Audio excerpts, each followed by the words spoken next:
Okey, jadi mari kita lihat apakah langkah pertama yang seseorang pengucap awam itu perlu lakukan untuk menulis ucapan yang baik dan berkesan. Okey? Okey, langkah pertama untuk menulis ucapan, okey, setelah kita kenal pasti ataupun setelah kita dah pilih tajuk yang sesuai untuk ucapan kita kelak, jadi proses yang seterusnya adalah kita perlu catat idea. Okey? Idea ini adalah konten-konten ataupun isi-isi yang akan kita masukkan dalam kita punya teks ucapan nantilah. Okey? So, idea ni mungkin kita dapat okay, daripada kita punya pengalaman yang lepas. Mungkin sebelum ni seseorang tu pernah menghadiri ceramah ataupun webinar berkaitan dengan pembelajaran secara online. Okay, ataupun cabaran belajar secara online ataupun mengajar secara online. Jadi, dia akan refresh balik apa yang dia ingat, apa yang dia dengar semasa seseorang tu menghadiri ceramah tersebut. Jadi dia akan try, dia akan ambil, kita kena ambil lah a piece of paper dan kita kena jot down apa yang kita ingat berkaitan dengan webinar-webinar yang kita hadir berkaitan dengan cabaran mengajar secara online itu. Jadi you kena list down kan. Okay? You kena tuliskan segala apa yang you ingat tadi tu. Okay? Dan you kena pastikan idea you tu di support with. Mungkin bila you tulis, contohlah cabaran mengajar secara online. Mungkin cabaran yang pertama ni adalah dari segi emosi. Okay, di mana bila kita nak mulakan, nak melakukan suatu pembaharuan, okay, bukan mudah ya nak shift daripada face to face kepada online learning ni bukan mudah. Lecturer-lecturer ni, cikgu-cikgu ni kena belajar sendiri, kena explore sendiri macam mana cara, method yang sesuai untuk conduct kelas kita tu. Jadi dia memberi tekanan dari segi emosi, cabaran dari segi emosi. So you boleh katalah stres ke, takut lah, mula panic attack lah, anxiety ke, you kena jot down semua idea tu. Dan bila you kena relate balik pengalaman you sendiri, apa yang you rasa, sebab you cakap, you akan kongsikan you punya own experience kan.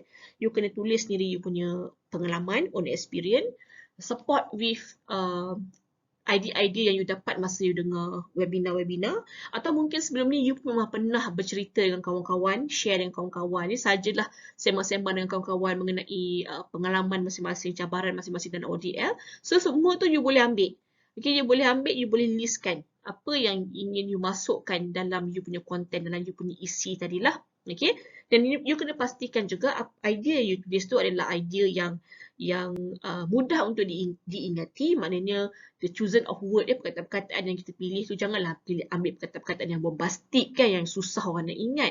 Perkataan-perkataan yang mudah untuk diingati, okay, yang mudah orang nak faham supaya orang boleh tahu, orang boleh ingat apa yang akan you share dengan mereka nanti. Okay, nah idea ni, okay, kalau susunan idea you yang bagus, yang ada flow-nya, dia akan menjadikan ucapan you lebih menarik. Okey, jadi ingat langkah pertama, catat idea. Idea berkaitan dengan topik yang akan kita sampaikan dengan kita punya audiens. Okey. Seterusnya, okey. Seterusnya, langkah yang kedua adalah apa itu? Okey. Langkah yang kedua adalah rujuk koleksi maklumat. Okey, bermakna pada langkah awal tadi, seseorang pengucap awam itu perlu nyatakan ataupun list down dia punya idea yang dia dapat berdasarkan pengalaman dia sendiri melalui PNP secara online tersebut. Okay. Dan kemudian pengucap awam tu juga, seseorang tu juga dia cuba list downkan idea-idea yang dia dapat semasa menghadiri seminar-seminar lah, apa yang diingat lah semasa dia attend seminar-seminar berkaitan dengan cabaran mengajar secara online dan sebagainya ni. Jadi apa yang diingat, apa yang you dirasai sendiri, pengalaman dia sendiri sewaktu melalui proses ODL tu, dia akan list down kan, okay, dalam step yang pertama. Step yang kedua, okay, you kalau you rasakan langkah pertama bila you go through, you buat langkah pertama tadi, you rasakan maklumat tu belum cukup lagi, belum perfect lagi, you rasa perlu adanya lagi additional information. Jadi untuk step yang kedua ni, you boleh rujuk koleksi maklumat. Bermaksud, mungkin masa you pergi attend seminar tu, okay, you ada ambil notes ya, you take note. Okay, jadi you adalah buat notes ataupun mungkin semasa webinar tersebut panel yang share dia punya pengalaman tu ada kongsikan dia punya PowerPoint ke dia punya slide ke dengan audiens yang hadir ya. Jadi mungkin you boleh go through balik. Okay, you pergi cari balik slide yang dikongsikan tu, you go through balik. Okay, mana-mana maklumat yang mungkin you terlepas masa step pertama tadi, you boleh masukkan ke dalam you punya content lah. Okay, jadi maknanya content you yang di langkah yang kedua ni content you semakin bertambahlah informasinya. Okay, sebab step pertama tadi kita tulis apa yang kita ingat. Yang step yang kedua ni, you rujuk balik. You rujuk balik. Mungkin sebelum tu you ada buat notas masa you attend seminar ya. You tengok. Okay, and then mungkin sebelum ni pun masa you tengah conduct kelas secara online ni mungkin you pun rasa stress kan. You pun rasa macam macam-macam cabaran yang you hadapi. Mungkin time tu pun you adalah Google cara menghadapi stres online ke mungkin you ada save all the article. Benda tu you boleh tengok balik. Baca balik. Okay, apa-apa yang you pernah save sebelum ni, dokumen ke artikel-artikel yang you pernah jumpa sebelum ni. Okay, you boleh tengok balik, go through balik. Dan itu you boleh masukkan dalam you punya teks ucapan. Okay, nak pastikan langkah kedua ni dia lebih detail sedikit compare dengan first step tadi tu. Langkah pertama tadi. Okay.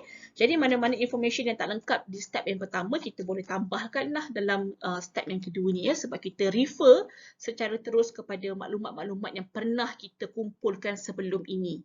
Okay, nota-nota kita yang kita buat semasa attend seminar. Okay, slide-slide yang dikongsikan oleh para panel. Okay, mungkin artikel-artikel majalah yang you jumpa sebelum ini yang you gunakan untuk pembacaan you sendiri kan. Jadi you boleh refer balik. Okay. And then